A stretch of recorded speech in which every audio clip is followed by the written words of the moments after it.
Trésor nous a rejoint. Je demande de l'accueillir, s'il vous plaît.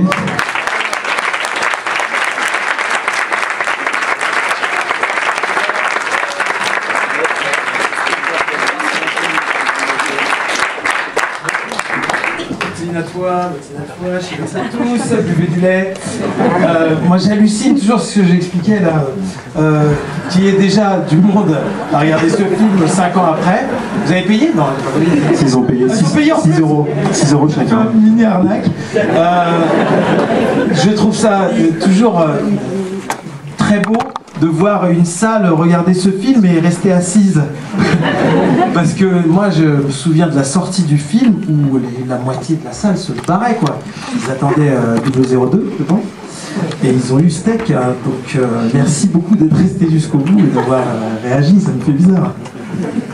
Anderson, on a peut-être une première question qui est la rencontre avec Quentin Dupieux, comment elle s'est faite, et lui notamment quand il dit qu'au début il avait un projet de film qu'il a refusé, mais qu'ensuite il a écrit Steak. Et que... Ah bah c'est marrant ça, justement, on l'a exhumé là, c'était Moyen Man en fait. On était parti pour faire Moyen Man, qu'on va faire finalement. Et on a fait lire ça à Quentin. Quentin nous a été présenté par Michel Gondry. Et Michel Gondry devait partir tourner Eternal Sunshine of the Spotless Mind. Et il nous a dit, je vous vois bien avec un mec qui est bien chelou. C'est Quentin Dupieux, et il nous l'a présenté à Partisan Midi Minuit où il réalisait des pubs. Et on est allé le rencontrer et il nous a montré le non-film. Je ne sais pas si des gens ont vu le non-film ici. Donc pas vraiment des fans alors. Il est visible sur la fout un peu. Et le non-film, bon, nous, tu l'as vu non? Vous l'avez vu? On l'a vu. Certains mais ils sont timides, ils sont très timides. On pleurait de rire nous en voyant ça. On n'avait jamais vu ça nous. Au cinéma, on n'avait jamais vu ça nulle part, et on lui a dit quoi que tu écrives, on veut être dedans. Peu importe ce que tu... On n'a même pas lu les premières versions, on lui a dit on te fait totalement confiance. On sortait déjà de 2 viols, le 0 et les Dalton. Donc là, on s'est dit putain, on va faire l'amour. Et c'est ce qui s'est produit. En revanche, vu le nombre d'entrées, on a violé notre public, nous. C'est-à-dire qu'ils s'attendaient à autre chose. Et d'ailleurs, j'enchaîne sans question. T'as vu la classe? En regardant là le film, je me rendais compte que on commençait déjà à faire une transition dans un jeu un peu plus adulte, un peu moins gogol, même si on reste super gogol. Ce que Quentin appelle le jeu porcelaine, c'était le jeu de 2 mecs qui veulent casser le plus de trucs et qui croient que plus ils cassent des trucs, plus c'est drôle. Et Quentin me donne d'ailleurs, quand j'ai tourné récemment encore le prochain film de Quentin qui va sortir le 27 juin qui s'appelle Wrong. Et il me donne des niveaux de gogol. J'ai un curseur gogol. Et ma force maximum de gogol est 7. Et il me demandait de descendre à 1, 2 quoi. Donc là on est environ à 5 au niveau gogol. Il m'a déjà descendu de 2 à ce moment-là. Mais je vois qu'on traîne encore des fioritures de Eric et Ramsey. Et on rentre doucement dans l'âge adulte Quentin. Là, on est dans une salle. Carrément parapluie, le mec.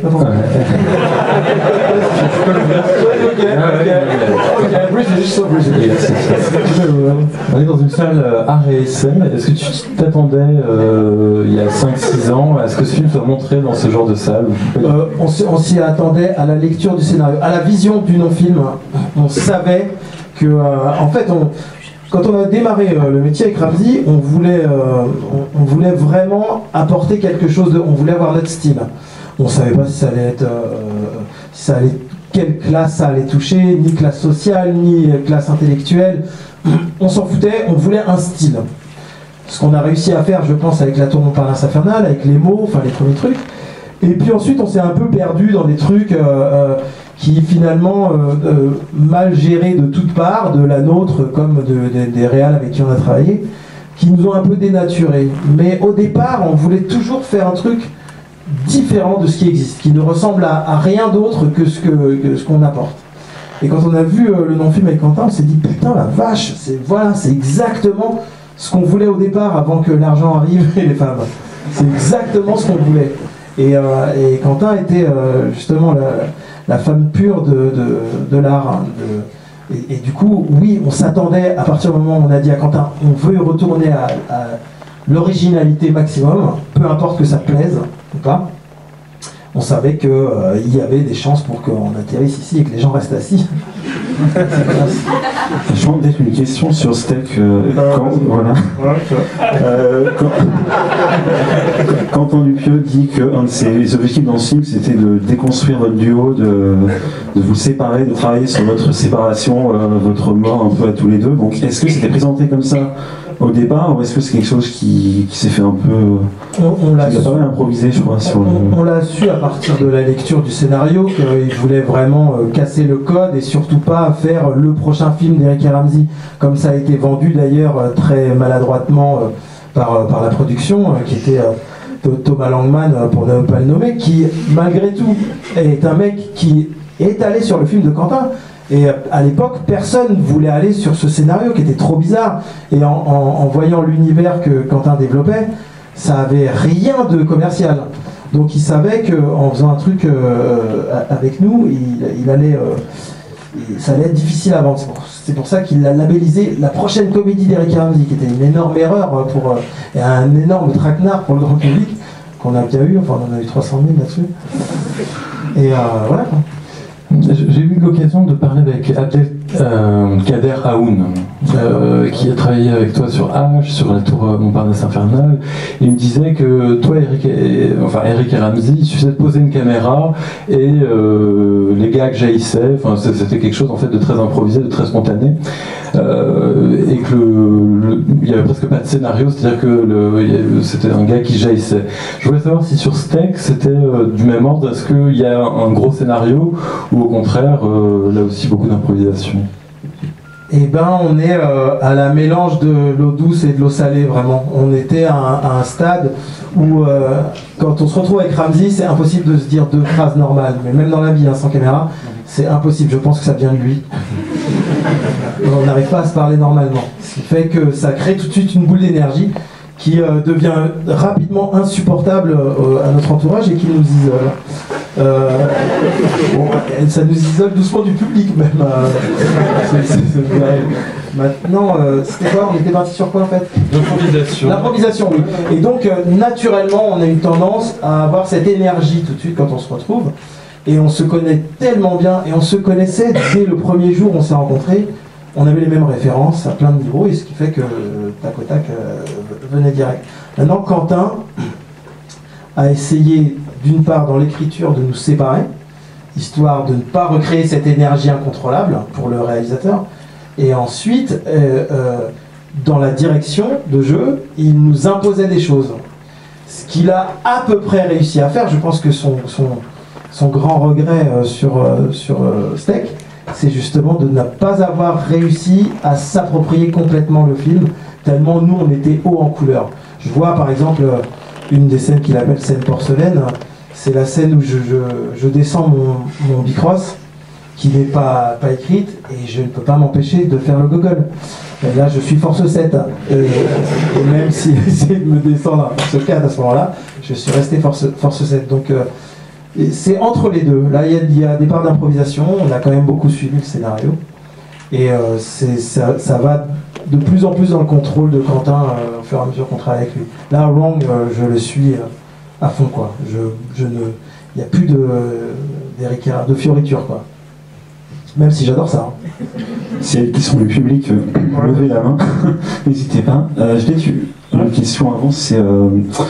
sur le style du film, le style de Quentin Dupieux, on a l'impression qu'il a un peu trouvé son style sur ce film. Enfin, moi j'ai vu notamment que les 3 premiers jours, il faisait des chants contre chants, il hésitait un peu, il dit qu'il n'était pas content, ces chants contre chants, ça avait très téléfilm, et que petit à petit, il s'est mis à faire des zooms lents, à moins découper, à faire des plans séquences. Et est-ce que c'est quelque chose que vous avez senti sur le tournage, ou qui vous a même vous influencé après, parce que vous avez fait... je sais pas, comme Platane, on peut trouver des liens entre Platane et... Évidemment, en ce qui concerne l'influence, on devait accoucher au travers de Quentin Dupieux. Elle est moche cette métaphore.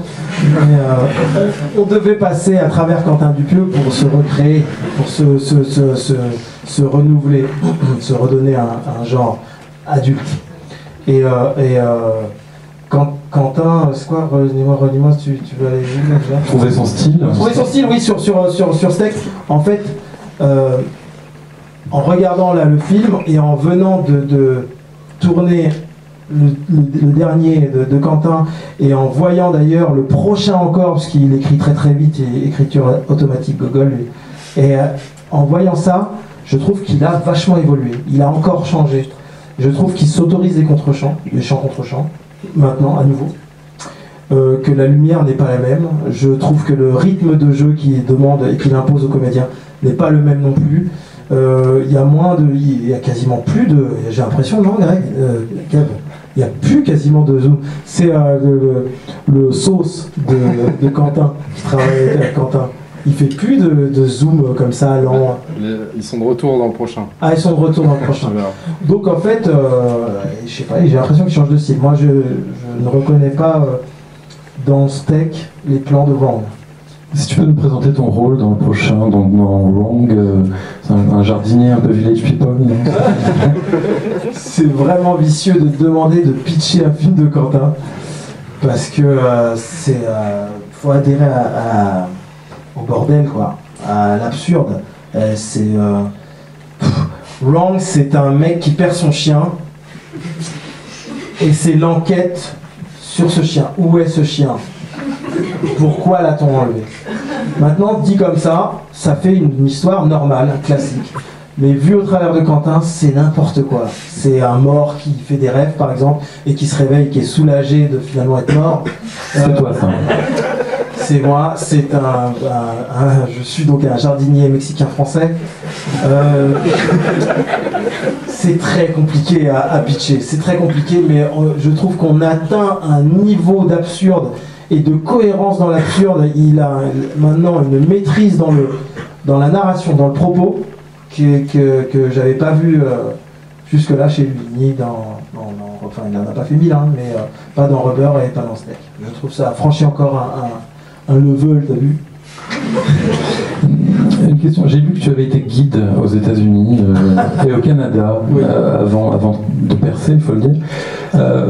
Je perçais déjà en tant que guide. C'est un des meilleurs guides de l'époque. Quel est ton rapport à la culture américaine, la culture, notamment la culture adolescente, juvénile, la culture jeune américaine est importante? Ton rapport aux États-Unis, pourquoi tu y as vécu d'ailleurs? Qu'est-ce que tu as... Parce que je voulais être tennisman professionnel et que pour une simple question de talent, je n'ai pas réussi. Et du coup, il fallait que je trouve quelque chose à faire. Mais ouais, je fais partie de cette génération qui rêvait, qui avait le rêve américain. Encore, qui rêvait de l'Amérique. Tout était génial jusqu'au simple grillage pour moi. Tout était mieux là-bas. Et le fait d'y aller, j'y suis allé donc il y a une vingtaine d'années et j'y suis resté 1 an et demi pour essayer de percer en tant que tennisman. Et ben le fait d'y aller, ça a un petit peu tué mon rêve et désidéalisé ce que je voyais des États-Unis. Mais il reste que j'ai des références en termes de culture, j'en ai plein, j'adore le cinéma américain, j'adore la comédie américaine, je trouve qu'avec les Anglais, ce sont les plus forts. Et voilà, quoi, j'ai un rapport très très passionnel avec ce que font les Américains. Pour moi, ça reste encore, je peux pas m'empêcher de me dire que c'est mieux quand même là-bas. Cette comédie américaine dont tu parles, c'est quoi? Ben, il y a la mafia comédie, un peu avec Steve Carell, Will Ferrell, Jim Carrey qui les a créés, ces petits monstres comiques. Et puis chez les Anglais, il y a évidemment Ricky Gervais, il y a Sacha Baron Cohen, il y en a quelques-uns. Les Anglais ils ont un vivier de comiques, quoi, dément. Et ils osent plus, ils franchissent plus de tabous, je trouve, encore que les Américains. On parle de l'Amérique là, Quentin Dupieux, donc maintenant il fait des films aux États-Unis. Je crois qu'il habite même là-bas. Comment il se la pète en plus, elle. Parce que Steak, je pense que j'avais remarqué, c'est tourné au Canada en fait, c'est pas tourné en France, donc c'est une comédie française, mais il y a des décors canadiens. Ensuite, Rubber, son film d'après, est tourné aux États-Unis en anglais, donc il ne tourne plus en français. Et je sais pas, est-ce que ça vous influence quand même ce parcours de Quentin Dupieux, notamment Platane? Il y a quelque chose pas d'américain, mais je vais pas raconter la saison 1 de Platane, donc créée par Éric Judor, mais et Afid Benhamar. Oui, mais il y a vers la fin notamment une tension vers l'Amérique, un rêve d'Amérique un peu, donc je sais pas comment vous situez par rapport à Quentin Dupieux. C'est pas vraiment Quentin Dupieux qui m'a donné envie d'avoir ces références-là. Je les avais avant et je regardais justement ce cinéma et ces séries télé qui m'ont beaucoup influencé. Maintenant, en ce qui concerne Quentin, je me souviens que avec Kevin, pendant Wrong, dans un plan, j'étais dans une voiture, dans un 4x4, et il y avait un intérieur rouge, et il avait réglé donc son appareil, et c'est le roi de la 5D, il le maîtrise parfaitement, il connaît tout, du coup ça donne une lumière incroyable et tout. Et tous les deux, ils se branlaient sur l'intérieur de ce 4x4, genre « Ouah, t'as vu comment c'est beau, comment c'est rouge !» Et ça me faisait marrer comment il était fasciné par le moindre intérieur rouge américain. Donc il a un peu ce côté fan grotesque américain. Je suis obligé de le balancer un petit peu. Mais c'est vrai que par exemple le non-film, son premier film qu'il a entièrement financé avec sa marionnette Flatteric, là, avec ce qu'il avait gagné, enfin avec sa musique surtout, et ben il est parti le tourner en Espagne pour une question de lumière. Parce que lui aussi il trouve que un film comme ça à Saint-Nazaire, ça peut être très chiant quoi. La lumière. On n'a pas la même lumière, c'est vrai. En préambule, je racontais l'histoire de mon petit frère qui a 11 ans, qui est fan de Eric et Ramsey, qui les a tous vus. Et Steak, c'est le seul qui lui a fait très peur. Il a fait beaucoup de cauchemars. Tu parlais à l'instant de monstres comiques. Et je trouve dans votre comédie à tous les deux, il y a toujours un malaise quelque chose d'assez... là, ça pourrait être... On rigole, mais c'est presque un film d'horreur aussi.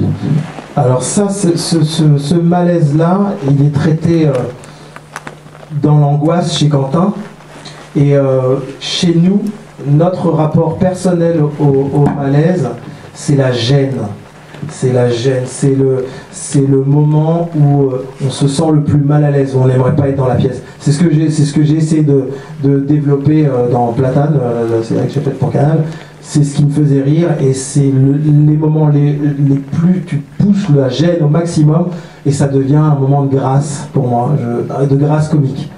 Et chez Quentin, j'ai l'impression que lui, quand il pousse son malaise au maximum, ça rentre dans l'angoisse, dans la mort. Merci. S'il y a des questions du public, n'hésitez pas. Voilà, je t'ai mis le micro. On entend, non? Vas-y. Voilà, la question c'est est-ce que le film a marché en Angleterre? Parce que l'humour ressemble un peu à l'humour anglais, non? Steak? Ouais. On peut parler comme ça, regarde. Là, vous m'entendez tous, tout le monde, ça va? Je n'en ai aucune idée. Je me souviens qu'il avait fait une tournée en Australie, qu'il avait montré à New York, qu'un mec des cahiers du cinéma avait fait la campagne pour ce film aux États-Unis. Mais il n'y a eu qu'une version sous-titrée, il n'y a pas eu de version doublée. Et non, les Américains, les Anglais, ils s'en foutent des films en français, j'ai l'impression. Pas intouchable. C'est un manque de handicapé, je pense. On en a un, magnifique. Au passage, si on peut dire un petit mot de Kavinsky, le chef des Shivers, qui fait de la musique, malheureusement, je pense, parce que c'est un acteur tellement dément. J'avais l'impression que quand on le voyait à l'image, on ne voyait que lui. Donc c'est le chef de la bande des Shivers qui s'appelle Vincent. C'est ce que j'ai dit là, franchement. Oui. Je peux pas... Ouais, j'explique pas.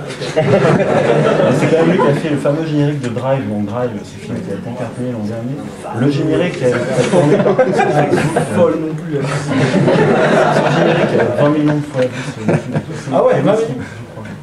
Ah, vas-y, mec. Donc c'est Quentin Dupieux qui jouait dans mon film d'ailleurs. Exact, hilarant dans le film. Hilarant. Mais en non-film, vraiment, ce qui me surprend, c'est qu'il y a vraiment, vous êtes mort de rire, vous et Ramsey devant, alors que très franchement, je trouve ça beaucoup moins drôle que Steak. C'est fou quoi. Non, mais le début du film, de non-film, c'est donc Kavinsky, le chef des Shivers, qui dort dans une voiture, qui se réveille, qui sort, il est dans le désert, dans une ville cabossée, il n'y a personne, et puis à un moment donné, il regarde de loin, et il voit une équipe de tournage qui le filme, ils sont sur des rails, avec un preneur de son, et il va les voir, il fait, qu'est-ce que vous faites un film? Et le mec, il fait comme ça, regarde. Et il se barre et il y a un assistant qui jette un caillou, il l'assomme, il le remet dans le 4x4 et la scène recommence comme ça, il se lève et là on est du côté de la caméra, quoi, de l'équipe de film, et il revient, il fait exactement la même chose. Qu'est-ce que vous faites? Faites un film. C'est juste génial, un intro génial d'un mec filmé à son insu qui fait partie d'un film génial. Non, plus toi, ça y est, t'as déjà. Est-ce que vous êtes un... Putain, mais j'ai dit non. Est-ce que vous êtes un crew, le crew des... Non, je vois ce que tu veux dire, si on a une équipe de genre de comédie... Musiciens, comédie, il y a Tellier, Dupieux, il y a Kavinsky... Ils ont des personnalités tellement fortes, chacun c'est tellement des oufs, tout là, Tellier, Quentin, Kavinsky, qu'ils aiment bien se balader sur 10-20 mètres ensemble, mais ils tracent leur route chacun de leur côté. Vraiment, tu vois Tellier où il en est maintenant. Le truc bleu là. Là, je pense qu'on a perdu le pied là. On n'a plus prise à rien là. Donc, oui. Il va y avoir un tournant par la Infernal 2. Est-ce qu'il peut y avoir un steak 2? Si oui, pourquoi?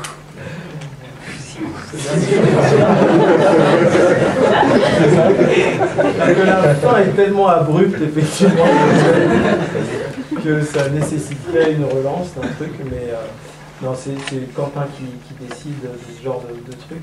Nous-mêmes, nous ne sommes déjà pas très fans de faire des deux, et la Tour Montparnasse Infernale 2, on l'a annoncé, mais je crois qu'on va partir sur Moyen Man, qui est vraiment un autre projet. J'ai vu Avenger et j'ai dit il faut sortir Moyen Man.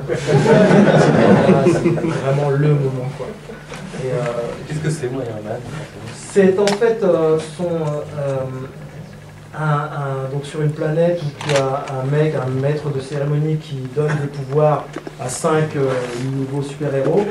Et ils sont intronisés super-héros en envoyant une énergie, donc le maître de cérémonie leur donne leur pouvoir. Et moi, je m'incruste sur une chaise au moment où il envoie le pouvoir sur Ramsey, et on se partage un pouvoir à deux. Ce qui fait qu'on n'est pas super fort, on est moyen. C'est-à-dire qu'on sait voler, par exemple, mais pas super vite. Ramsey, il vole très très haut, mais doucement, et moi, je vole hyper vite, mais à ras du sol. On crise aux embouteillages, etc. Je vole pas finalement pas super assez. Il y a par exemple un autre personnage qui s'appelle Cleux, qui est hyper balèze et qui, dès qu'il s'énerve, il devient tout petit. C'est l'inverse de Hulk. Voilà. Et donc, il y a comme ça toute une série de personnages. Ça fait un gros budget. Inch'Allah. Mais voilà, ça, c'est un acteur qu'on avait écrit avec Michel et Vicious. Putain, on avait vraiment une école au début, ils sont tous barrés au state. D'ailleurs, les Dalton, je crois. Arrête, ça c'est moche. Non, mais c'est pas très connu, mais j'ai lu quelque part qu'à un moment, c'était Michel Agonissus qui devait faire les Dalton. Alors, on va arrêter de pleurer sur ce film. On a tellement. Non, mais une dernière fois, voilà. On a écrit, Ramsey, Michel et moi. Ce scénar était une bombe. Ça paraît nul de dire ça comme ça, mais ce scénar était hilarant. C'est un des meilleurs scénarios qu'on ait jamais écrit. On était très investis dans ce film et tout ça. On trouvait formidable. Et UGC avait un réalisateur en tête. Et Michel Hazanavicius, il n'avait pas encore d'Oscar à l'époque, et n'avait fait que des pubs pour Knacky. C'est vrai, il n'avait fait que Knacky, et des trucs comme ça. Et nous, on a bassiné UGC pour dire ce mec est une bombe, c'est un super réal, il faut le prendre. Et comme il l'a coécrit, il saura exactement ce qu'il faut faire. Il faut le prendre, il faut le prendre, il faut le prendre. À force de chialer, ils nous ont envoyé chier. Ils ont dit non, ce sera Philippe Haïm, un mec qui avait fait avant un film, un huis clos, Barracuda, un huis clos sinistre, qui enchaîne donc avec cette grosse comédie en extérieur avec plein de. Allez comprendre. Et ça donne les Dalton. Et alors que le scénar était formidable. Depuis, après les OSS, UGC s'est excusé auprès de Michel, mais jamais auprès de nous. Voilà, c'est une belle blessure. Oh putain! Oui, je voudrais savoir si dans le plan séquence des nuages dans la voiture, est-ce que c'était un pur sketch ou est-ce que c'était une improvisation ou comment ça s'est passé? On avait un texte. Le texte c'était la vanne du tu vois ce nuage. Et après on faisait, il avait installé sa caméra sur le côté. C'est donc un plan unique.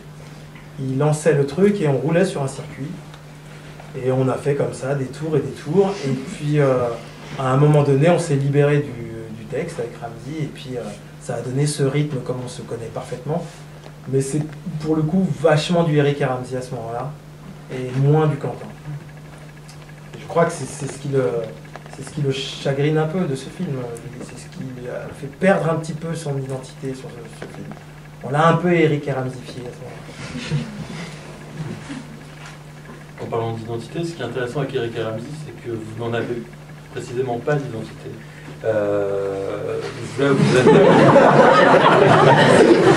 En parlant avec Kader, lui il trouvait ça très intéressant.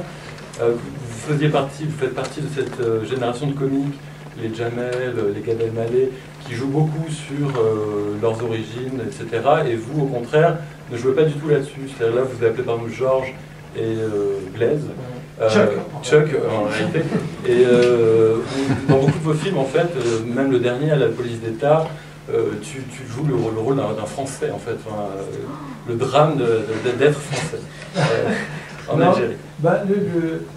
Dès le départ, quand on a commencé, il y avait Elie Dieudonné à ce moment-là, et il jouait super bien les Kaira, il jouait super bien les petits mecs rigolos de banlieue.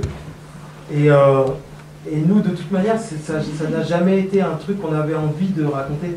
On était vraiment, depuis le début, c'est encore dû à nos influences anglo-saxonnes, on était vachement branchés absurde, jusqu'à s'isoler carrément. Ça nous est arrivé au début de notre carrière, quand on faisait de la scène, d'avoir l'Olympia plein, dont 2000 personnes, et au fur et à mesure de la soirée, plus de rire du tout, et juste un fou rire entre nous deux. C'est l'avantage d'être deux, c'est qu'il te restera toujours un mec en public. Mais c'est vraiment s'isoler dans cette bulle absurde, juste au point de ne se comprendre plus que nous-mêmes.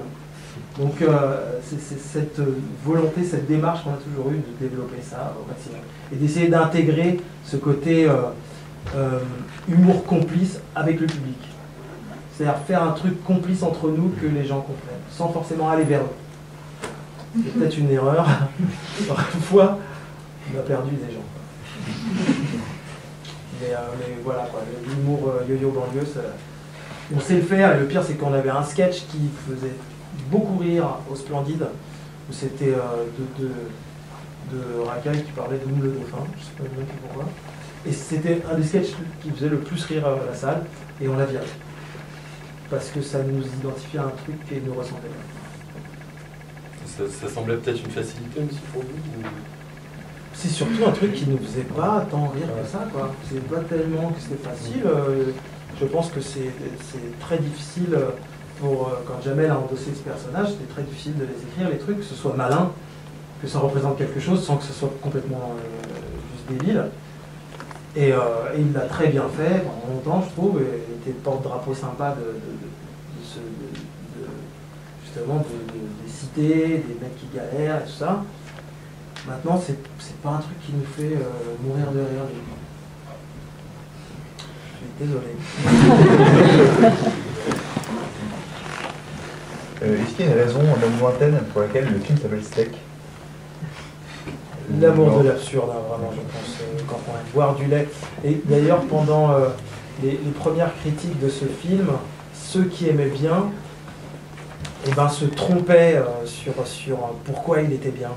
C'est-à-dire qu'il écrivait oui, formidable, il remet en question cette société du botox, mais il s'en branlait, mais il n'en avait rien à foutre de ça, et c'était juste un prétexte pour avoir des gueules marrantes, et il partait dans autre chose.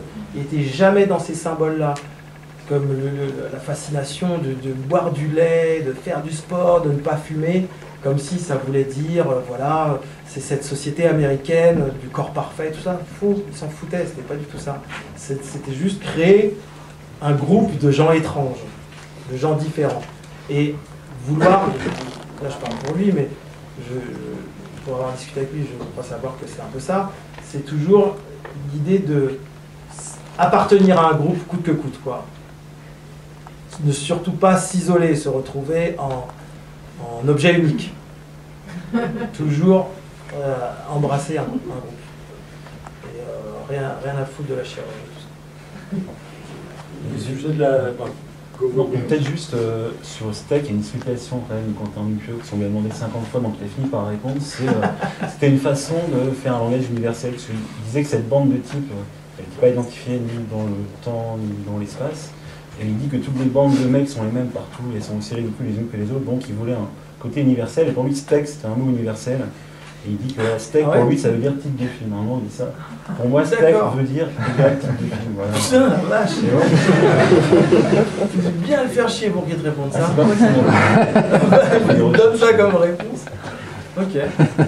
C'était la réponse. D'accord, ok. Je suis sûr que c'est même pas vrai en plus. Je pense même pas ça, je suis sûr. Mais c'est possible. Sur la chirurgie esthétique aussi, il a dit effectivement qu'il s'en foutait complètement de la chirurgie esthétique, c'était pas une critique et qu'au contraire, il encourageait les gens à faire n'importe quoi.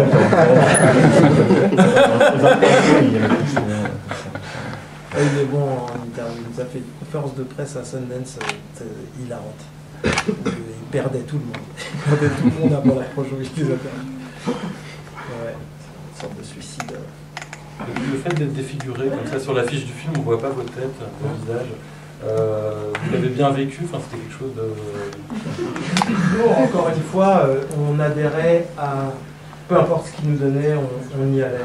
On ne se posait pas de questions. Lui, il pensait qu'il fallait qu'on se bande le visage. Pour l'affiche, je ne sais pas, parce que je pense même pas lui qui a dû choisir. C'est la prod. Mais nous, on a tout accepté, toutes les humiliations possibles. À partir du moment où lui était convaincu, des choses qu'on ne comprenait pas forcément sur le tournage, et que là, je redécouvert pendant la projo, je trouve la femme qui engueule sa fille parce qu'elle s'est fait enlever sur le plateau, ça me faisait pas super rire, et là, je trouve ça juste dément, quoi, de engueuler sa fille à ce moment-là. C'est le nain qui joue du piano, d'ailleurs, pendant la projo, j'ai envoyé des messages sur ça, et lui aussi est totalement fan du nain pianiste. Totalement fan. On est au maximum de l'absurde. Non. Non. Quand tu parles d'absurde, un cinéma d'absurde, enfin, il y a des films de cet ordre-là qui t'ont touché, qui t'ont marqué. Là, on est dans l'absurde angoissant et qui parle à tout le monde d'une manière différente. Tout le monde y voit un peu ces messages malins et tout, et je pense qu'il s'approche vachement de Buñuel. Je pense qu'il s'en est beaucoup inspiré au départ. Maintenant, en ce qui concerne l'absurde que nous on développe, ou que moi je développe personnellement, je serais plus dans je ne raconte rien, je veux juste faire rire, et je veux... La comédie pour moi fonctionne à partir du moment où on n'attend pas ce qui vient ensuite. Quentin le fait en racontant finalement quelque chose. Moi j'aime bien juste surprendre, décaler les trucs, changer les sièges de place et créer une nouvelle pièce, quoi. Mais sans spécialement vouloir raconter quelque chose, sans vouloir forcément raconter une histoire. J'ai envie juste de surprendre, de décaler. Tout le monde cite les Monty Python, des comparables absurdes, mais c'est l'humour vers lequel je m'associerais le plus volontiers. En toute modestie, attention, parce que là on est à un niveau de... Et je trouve un truc génial dans la comédie absurde, c'est qu'elle vieillit aussi bien que le burlesque. C'est-à-dire que les Monty Python, ça date des années 70, donc ça a 40 ballets, et tu regardes maintenant encore le mec qui va essayer de sauter par-dessus la Manche, et ben tu ris encore aujourd'hui. Il commence à saler la cathédrale et dire mon défi c'est de manger cette cathédrale, et ben tu ris encore aujourd'hui. Donc alors que les comédies sociales pour le coup je trouve sont marquées dans le temps, et tu les extraits, il y a des trucs qui vieillissent super mal. Super mal. Moi, pour moi, De Funès, par exemple, me fait beaucoup rire dans son interprétation, mais ce que ça raconte, ces films, une sorte de lutte des classes bien particulière de ce moment-là, du grand patron avec les ouvriers, même si c'est toujours d'actualité d'une certaine manière, c'est tellement marqué dans cette époque-là que je trouve que ça vieillit mal. Putain, je vanne Louis de Funès. Il fait déjà sa carrière. Hein. Ta gueule. Mais voilà, quoi. Moi je trouve que ouais, il y a Fernand Reynaud, ça a vieilli. Pierre Richard est burlesque, et je me tue de rien encore à regarder Pierre Richard aujourd'hui. Mais c'est aujourd'hui burlesque. C'est-à-dire que tu es autant à l'aise dans les comiques de langage que du comique de corps, burlesque pour le coup. Tu as commencé par les mots d'Éric Ramsey, par la radio en fait. C'était vraiment simplement là ta voix, enfin vos voix. Non, les mots c'était un sketch. À la radio tout début, c'était. Mais on a commencé par. Excuse-moi je connais un petit peu ma carrière. On a commencé par le paperboard, un tableau où on faisait des définitions de mots. Et on les distordait effectivement, mais pas tellement en jeu de mots finalement. Et puis tout ce qui nous amusait, c'était tous ces moments de gêne, de silence, les mecs empruntés qui ne savent pas trop bouger autour du tableau et qui font un jeu de mots pourri. Le jeu de mots était le plus pourri possible pour bien dire aux gens on ne veut pas faire rire avec le jeu de mots, on veut faire rire avec tout ce qu'il y a autour. Bam. Ok. Quelqu'un veut rebondir là? Oui. Je change de sujet, mais au niveau des références, Quentin, est-ce qu'il a évoqué Orange Mécanique? Parce qu'il y a, pour moi, qui avait un peu oublié le film, je l'avais vu à moitié sur Canal. Là, on voit, il y a plein de... Pardon? Pourquoi à moitié? J'ai aucun souvenir de... Endormi, quoi. En le revoyant, je m'en rappelais, mais je sais pas. Il m'avait marqué, mais bon, peu importe. Et bref, le fait qu'il boive du lait, la bande violente, la musique électronique, oui. La rééducation, etc. Mais c'est assez flagrant, je voulais savoir ce qu'il avait dit sur ça. Alors, j'ai pas de souvenir précis de ce qu'il a dit à propos d'Orange Mécanique et de son influence sur Steak, mais j'ai le souvenir quand même que c'est une référence chez lui, si je ne m'abuse. Pourquoi tu me regardes? Parce que tu sais, toi, non? Non, mais après, il y a un truc avec Quentin, c'est qu'il est... Enfin, à l'époque de Steak, c'était différent, mais il développe beaucoup une écriture automatique. Et forcément, ça fait appel à des choses inconscientes, des choses qui l'ont nourri, mais auxquelles il ne réfléchit pas forcément. Et donc voilà, il intègre des choses et des références qu'il a intégrées, mais il le fait de manière inconsciente, sans comprendre pourquoi. L'exemple le plus flagrant d'écriture automatique, c'est son prochain, Wrong Cop, qu'il a écrit d'une traite, il écrit à une vitesse... Je savais que Woody Allen écrivait des films en 3 semaines, mais c'est un peu ça, Quentin, là, il écrit sans réfléchir, ça sort comme ça. Il doit avoir un faisceau direct de yeux, enfoiré, et puis il écrit des trucs, ça sort et c'est hilarant, et il ne se relie pas, et ça m'énerve, moi je me prends la tête. Maître, comment faites-vous, maître? Donc, effectivement, il écrit ça comme ça, sans se dire tiens ça va raconter ça va faire ci, ça sera cet effet. Il écrit comme ça. C'est vraiment aussi fou que ça. Wrong Cop, pour vous situer, c'est un court-métrage, je crois, avec Marilyn Manson, qui a fait Quentin Dupieux et qui sera à Cannes, à la 15e réalisateur. Ouais. C'est la première partie d'un film en fait. Enfin, la première partie. Il fait 7 chapitres, et là c'est le premier chapitre. Il y aura Marilyn Manson dans tous les chapitres? Non, pas dans tous. Mais elle, enfin il sera, cette personne. Enfin, monsieur et madame Manson serait effectivement dans plusieurs. Je fais une question. Non, ça, non? J'ai rêvé. Ce qui est frappant dans ce texte, c'est que c'est un des premiers films où vous commencez à vous séparer. Après, il y a Seul Tout, vous courez l'un après l'autre. Dans Platane, il a carrément carrément disparu. C'est vrai. C'est vrai que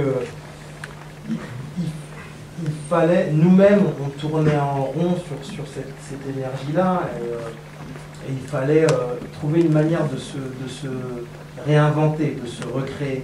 Et donc ça passait forcément par couper ses frères siamois et les faire vivre chacun de leur côté pour mieux pouvoir les remettre ensemble.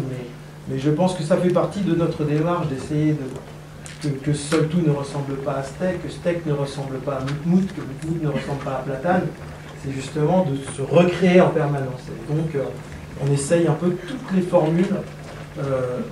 Il y aura toujours un peu du Eric Ramsey, même dans Platane, même s'il n'est pas là, il y a du Eric Ramsey dans la manière de faire les choses et de jouer.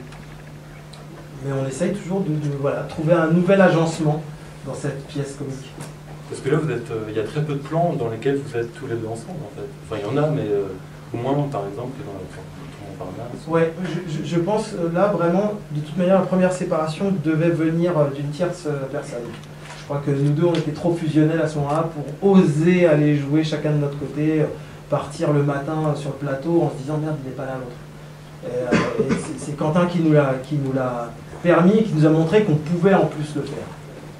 À partir de ce moment-là, on s'est dit, ok, donc on peut finalement, on arrive à respirer hors de l'eau. Donc on a commencé chacun à monter sur les rives et puis à réfléchir le terrain, quoi. Mais pour revenir de temps en temps, se baigner dans... Pourquoi vous partez, madame? Qu'est-ce que j'ai dit? C'est parce que j'ai bien fait.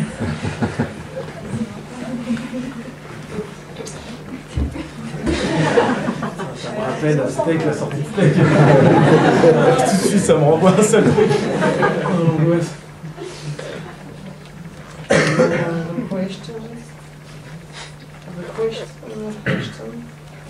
Et que fait Ramsey du coup en ce moment là, voilà, je me suis en boîte là. Ramsey a écrit un film pour lui qui s'appelle Gaël, une sorte de Raël. C'est un chef d'une secte. Et il a joué dans un film qui s'appelle Les Seigneurs d'Olivier Dahan. Et il se lance dans des petits trucs d'art et essai, c'est un peu chelou. Et je sais pas ce qu'il fait là, je comprends pas moi. Non, on s'était toujours promis de, quoi qu'il arrive, il faut que ce soit dans le domaine de la comédie ce qu'on fait. C'était un truc, quand on regardait Campan, on disait putain la honte, le mec, n'importe quoi, la direction qu'il prend. Parce qu'on pense que quand tu sais faire un peu marrer les gens, c'est bien de travailler cette veine comique-là, parce que c'est assez rare, quoi. Moi, les mecs qui me font marrer, ça me fait toujours chier quand je les vois dans des films sérieux, ça m'énerve. D'autant que j'ai tout de suite envie de me marrer dès qu'ils font un truc, en fait, non, ça... Je suis toujours un peu dégoûté. Et Ramsey s'est jeté à corps perdu dans ce truc-là, et il est plutôt bon, je crois, il a une bonne critique, il est content, voilà.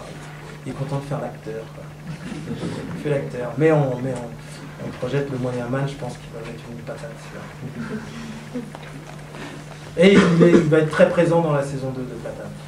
Puisque dans la saison 2 de Platane, je ne sais pas si des gens ont vu ici, c'est une série où je joue un faux moi-même qui se lance dans la production d'un film d'auteur. Ça, c'est la première saison. Et dans chaque épisode, on voit un extrait de ce film d'auteur qui est évidemment pas terrible. Et là, dans la saison 2, je développe la Tour Montparnasse Infernale 2. On va faire croire aux gens qu'on le fait.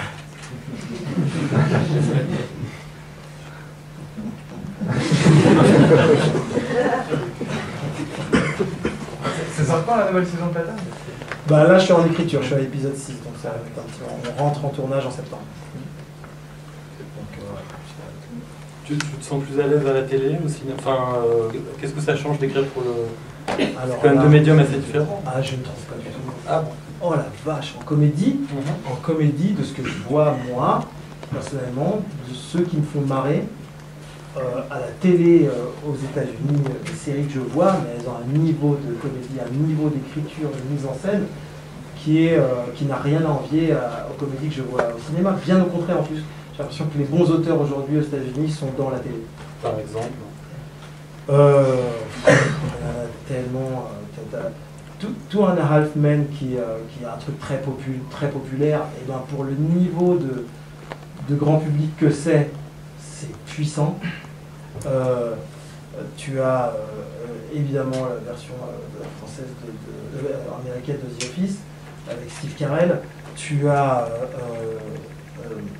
comment il s'appelle le co-créateur de Seinfeld, Larry David, le cœur de l'enthousiasme, qui pour moi chaque épisode est une œuvre. T'en as un paquet, hein. T'en as un paquet. Non mais je veux dire qui n'ont rien à envier. Toi tu penses qu'il y a une différence par exemple? Non, pas du tout, je suis complètement d'accord avec toi. Ah, tu veux me piéger en fait.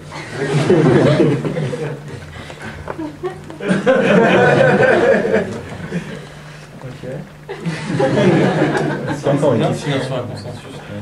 Question sur Steak, non, je sais pas, qui a aimé, qui n'a pas aimé, est-ce qu'il y en a qui ont détesté, enfin, est-ce qu'on est, je sais pas, quand même à la sortie ça a pas mal divisé quoi. Ah c'est pas que ça a pas mal divisé, c'était unanime, les gens détestaient. Il y a eu très de fans. Tu parles ici là?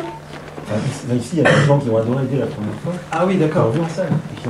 Oui mais quand même unanimement à la sortie, c'était décrié quoi, c'était n'importe quoi. Et c'était, je pense que ça aurait été fait par deux inconnus, c'était pas Eric et Ramsey à la place de nos rôles, ça aurait eu un bien meilleur accueil critique je pense. Parce qu'on a vraiment faussé les cartes dès le début, avec notre gueule on était estampillés comique populaire un peu ringardos, donc forcément les mecs ils y vont, ils voient ça, en plus le propos c'est n'importe quoi, ils s'y retrouvent pas, l'histoire c'est débile, la fin je t'en parle pas, donc les mecs ils sortent, c'est nul. C'est nul. Et je trouve ça génial la manière dont il vieillit ce film. C'est génial. C'est déjà à l'époque, il y avait quand même quelques très bonnes critiques de la presse. Les cahiers du cinéma ont adoré. Mais il fallait justement des meneurs en termes de critiques. Et comme maintenant il y a quasiment 90% de mecs qui suivent ce que disent les Inrocks, ou surtout les cahiers donnent-le là. Et puis alors là tout le monde se précipite. Mais si les cahiers disent rien, ils savent pas. Les mecs ils sont perdus. Ok j'attends. J'ai rien. C'est dément quoi. Tout le monde maintenant. C'est dément. C'est mon constat. Tu lis, t'es abonné au cahier Non, ils m'ont demandé d'écrire chez eux d'ailleurs. Et je trouverais ça, passer de l'autre côté du miroir, ce serait une mauvaise idée. Mais je trouve ça génial, je trouve un vrai ton libre. C'est un des derniers recueils de liberté critique. Sinon, c'est quand même vachement spoilé, quoi.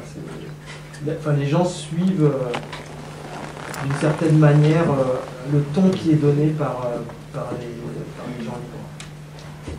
Derrière, s'ils disent ah, c'est formidable, ok, ben t'as un technicard qui va dire ah, c'est formidable. Et, on a eu des critiques à la sortie de Steak. Je crois que Libé, par exemple, était un des premiers à nous tuer sur la sortie. Et au moment de la sortie du DVD, c'était une des meilleures comédies françaises de tous les temps. Donc là, on demandait parce qu'ils avaient lu les cahiers. Donc, putain, on s'est bourré de merde. Alors que Steak, c'était génial. C'est vraiment, on s'est régalé à lire le fauderchisme de cette masse de mecs qui ne savaient pas quoi faire avec cet objet, qui n'ont pas laissé parler leur cœur et leur instinct artistique. Ils étaient perdus, ils disaient merde, mais il y a Eric Ramsey, donc c'est de la merde, mais quand même c'est bizarre, c'est bien. Ah, qu'est-ce qu'ils disent les cahiers, c'est pas ici, putain. On a imprimé une feuille pour le public là, où il y a des critiques de l'époque, il y a quand même des bonnes critiques. On vous la donnera, il y a Chronicart, il y a Dorel. Ah mais il y a eu des gens effectivement qui. Même Libération, je crois que c'était mitigé en fait. Ouais, mais mitigé, mais c'est ça qui est formidable, c'est que derrière c'était une des meilleures comédies du siècle. Tu as vu le style que j'ai, mon pote? Du siècle, bam. Un succès critique ou un succès commercial, qu'est-ce qui est le plus important? Enfin, qu'est-ce qui te... Évidemment, quand les deux se rencontrent... C'est génial, mais ça, on l'a jamais eu, nous. On a eu des trucs très bizarres, on a eu des réactions rétroactives, en fait. C'est-à-dire que La Tour Montparnasse Infernale était un objet incompréhensible pour la critique au moment où c'est sorti. Pour l'idée, par exemple, on jouait comme on l'a gardé dans la tête, comme deux folles honteuses de sitcom égyptienne. Quand on a sorti Double Zéro, le même mec dit quel dommage après un premier film si drôle de se fourvoyer dans un truc. Donc voilà, on a une comédie qui a bien marché, c'est un plus gros succès, plus de 2 millions d'entrées, mais critique perdue à ce moment-là sur cet objet. Et puis ensuite, pour moi, un de nos meilleurs films, Steak, et Seul Tout, que j'adore, n'ont pas été suivis par la masse. Et de même que Platane, qui est un succès critique génial, mais qui fait beaucoup moins que Le Braco, par exemple. Donc, je ne sais pas, je m'y retrouve dans les deux. Mais je pense qu'il y a un côté quand même super honteux de cartonner quand tu sais toi-même que c'est de la merde. Ça, c'est un sentiment horrible, parce qu'on l'a fait au moins 2 fois. C'est toujours la même chose, hein, Double Zéro et Dalton. Il y a des fans de Double Zéro. Oui, je sais. Y compris dans la ouais, elle va comprendre. Je pense qu'il y a des rushs dans Double Zéro qui sont géniaux, et il y a un film qui est très drôle.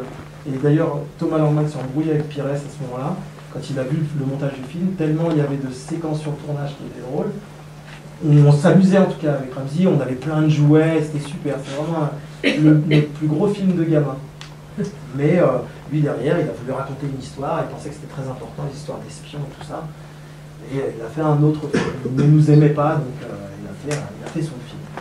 Mais quand tu fais 2 films comme ça, derrière, d'aller défendre ça, parce qu'en plus on les a défendus quand on est allé en télé et tout ça, on a fait notre travail, venez le voir et tout ça, mais au fond de toi, t'as honte, tu transpires, quoi. C'est horrible.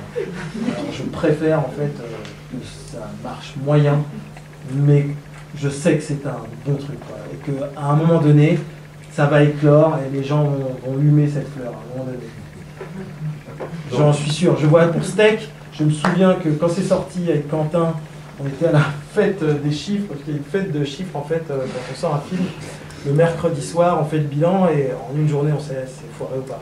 On savait tout de suite que c'était foiré, mais on était hyper fiers, on se disait on a 5 ans d'avance. Ouais, on était très prétentieux.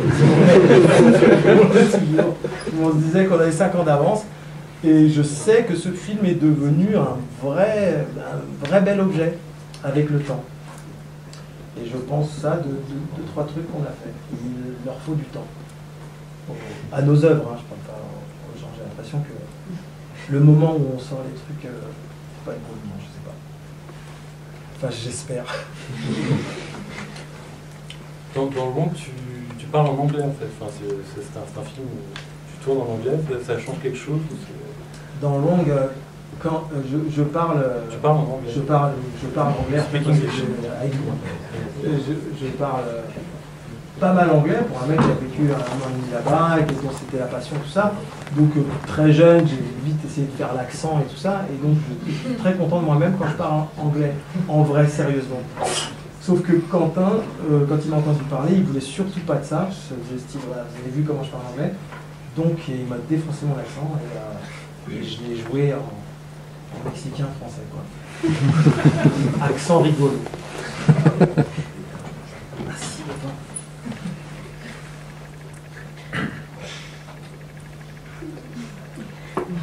Merci, merci alors. Merci beaucoup.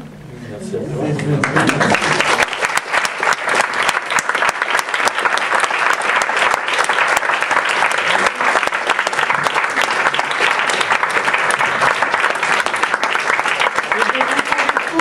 À la buvette, nous avons une buvette.